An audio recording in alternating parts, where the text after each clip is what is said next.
I did not do it because I wanted to. The situation back at home forced me to. Here is the story. I'm a firstborn daughter, and I have an ailing father back in the village. He needs medication weekly, and it's very costly. And my mother is also elderly, and they all depend on me. My two brothers are employed, they earn good money, but they don't support my parents. They have left all the responsibility for me, and I also have a family. I'm really struggling to make ends meet. I did it because I wanted to have a good life and to take care of my parents. This Russian guy saga thingy has taught me one thing, and I think I need to put this out there. I think anyone that is sexually active should be on PEP, PrEP, whatever. I know it's a bit expensive. I wish the same way they gave out free protection, they did the same with PEP and PrEP. Everyone needs to be on PEP. I don't trust nobody.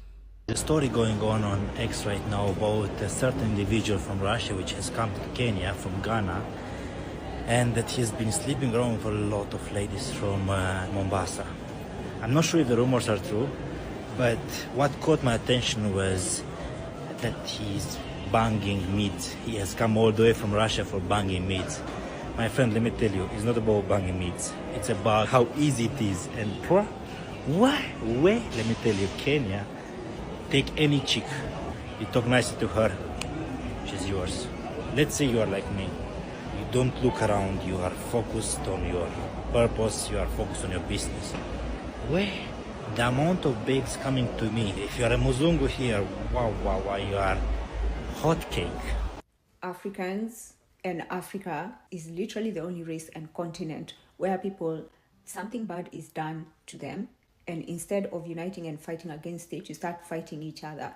Let me tell you something. When you start living abroad, you realize that some of these things that happen in Africa that are quote-unquote morally wrong, they happen in these other places. But one thing about them is they'll always protect themselves, and they will always stand up to fight anybody who is coming against them.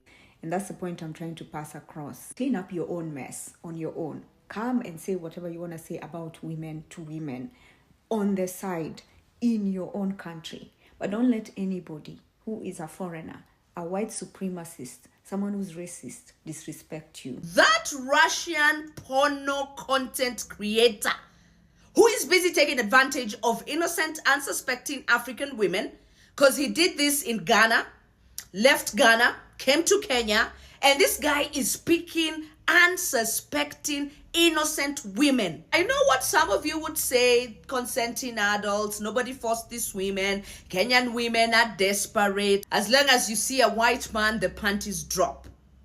That would be the conversation if these women knew they were being recorded for financial gain by this guy. And you could tell he's prying on the weak and vulnerable. I did see a bad, like he's going for hands who he knows for a fact they need that reassurance. He's, stopping women with kids on the street. He's hitting on women in the supermarket. He's showing attention to women who clearly crave this type of nonsense attention. And I think my only issue would be this whole thing of acting like the white man is coming to save you. That is the problem here. But the fact that these hands had no idea this guy was recording them, and then he's recording these sex videos and he's selling them on Telegram, he's selling them probably on OnlyFans or other platforms to his audience, that is criminal.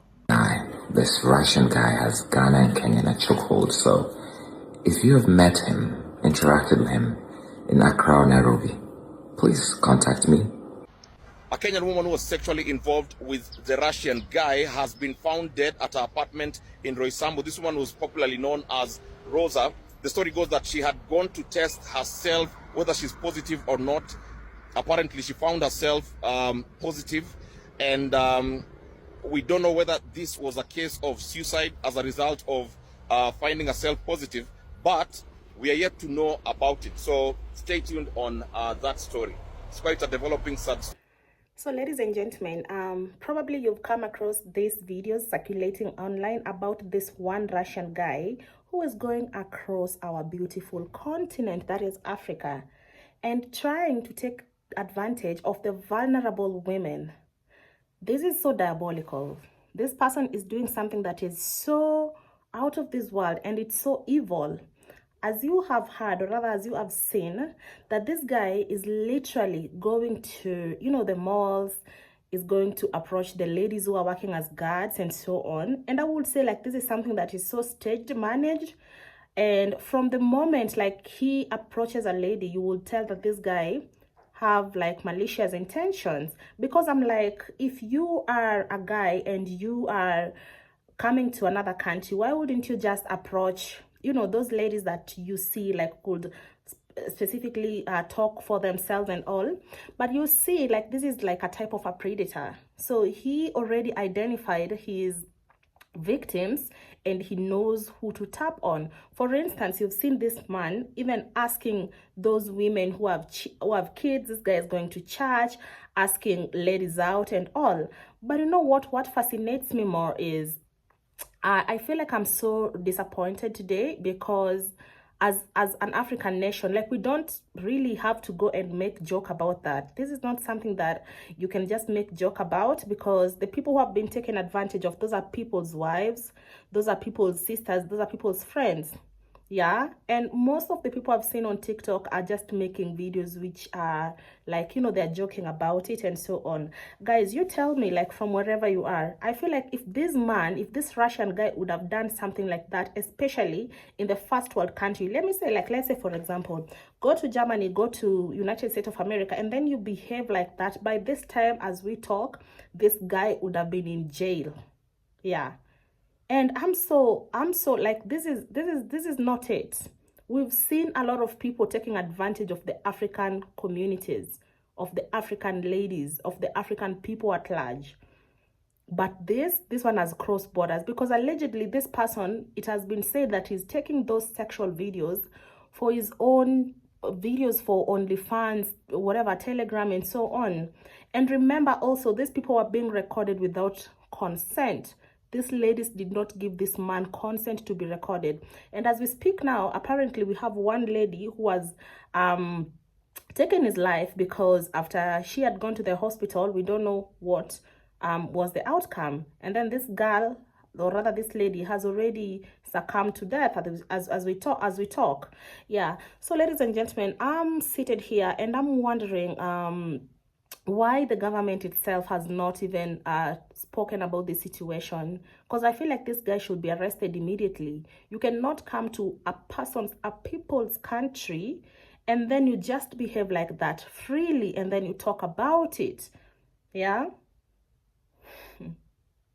I feel like this is an act that the government, especially for the African government, these people are letting us down, like, big time. Because this guy apparently has been reported, he's been to Ghana, he's been to some other parts of African country, and you can literally see the ladies he approaches. He doesn't just approach any other lady, he sees and targeted and knows that this is a prey. Because tell me why would you see, like, a woman with a child on the road and then you approach them suggestively, suggesting otherwise? So ladies and gentlemen, I hope you are doing well today. Just in case you're new here, my name is Yvonne, and to my returning subscribers, thank you so much. Thank you for staying. To my new subscribers, you're welcome to being part of my online family. Let me know, what do you think about these people? Like, and we are not talking only about one person. Allegedly, there's like a lot of people have been behaving in that manner, but it's because now this one was caught. What do you think?